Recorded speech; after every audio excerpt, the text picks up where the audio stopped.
autre grand moment qu'on partage ensemble dans les quelques dernières minutes qu'il nous reste à passer ensemble avant de retrouver votre 12-13, c'est avec Tiffaine. On était en train de déguster tout à l'heure un petit peu de produits italiens. Là, on va déguster d'autres très belles choses. Ce sont des livres qui sentent bon les vacances. Après la charcuterie, ça sent bon les vacances et ça sent bon la lecture. Vous nous avez réservé quoi, s'il vous plaît? Je crois qu'on commence par partir en voiture. Oui, directement. Allez, je vous emmène avec Guilherme Karsten et ce très joli album pour les tout petits publié au Seuil Jeunesse. Alors l'histoire, c'est un surfeur qui rêve de prendre la vague. Mais en chemin, il est attendri par des autostoppeurs qui eux aussi veulent partir à la mer. Alors c'est des autostoppeurs un peu particuliers, si vous voulez. Il y a un plongeur, un super-héros, un alligator et même le petit chaperon rouge, figurez-vous. Ah, ça c'est pas mal. Ah, c'est pas mal. Vous avez Bryce de Nice et le petit chaperon rouge parce qu'il y a un surfeur qui cherche sa vague. Dans la voiture.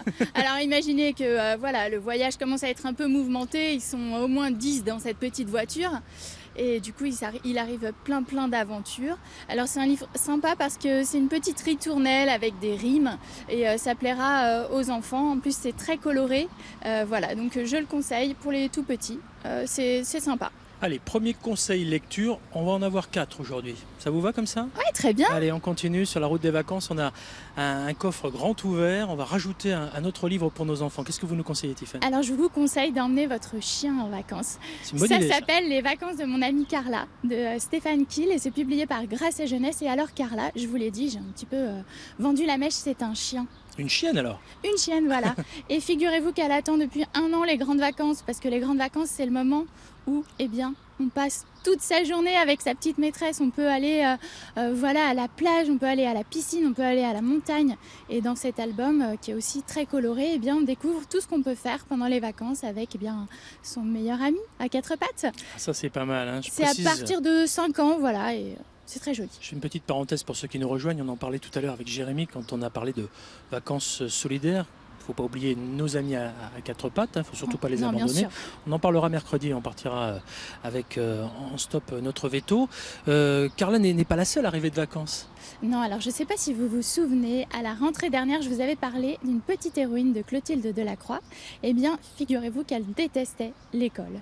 Alors, si on déteste l'école, en général, on adore les grandes vacances et on les attend pendant 1 an. Alors ce livre-là, ça s'appelle Maman, les vacances et moi et c'est publié aussi au Seuil Jeunesse. Et alors vraiment, c'est très drôle, je vous le conseille. L'idée, c'est voilà, de suivre ses vacances avec cette petite héroïne et sa maman. Alors les vacances, c'est le moment où on fait la grasse matinée, on n'est pas obligé de s'habiller. Enfin, pas tous les jours, ça peut jouer des tours, vous le verrez. Mais par contre, on doit un petit peu ranger sa chambre quand même, parce qu'en général, c'est le moment du grand ménage. Et on attend d'aller à la mer parfois. Alors, on envoie des signaux à ses parents. Ouais. Voilà. Alors, c'est un livre très sympa qui montre parfois le décalage entre la vision des adultes et celle des enfants. Par exemple, vous allez dans un château, qu'ont retenu les enfants, à votre avis? Alors, c'est une bonne question. En général, c'est le voyage en train, par exemple, ou la propreté des toilettes.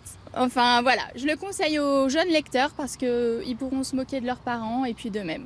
Allez, pour terminer, un livre avec un petit peu d'humour noir, on va dire que c'est pour les ados, un peu plus grand? Oui, alors ça s'appelle « Et comment c'est comme ça qu'on a décidé de tuer mon oncle ». Alors là, c'est vraiment de l'humour noir. C'est de Rohan O'Grady, c'est publié dans une toute nouvelle maison d'édition qui s'appelle Toussaint l'Aventure. C'est aussi pour ça que je voulais vous en parler. Et l'histoire, c'est 2 jeunes enfants, alors Barnaby et Christy.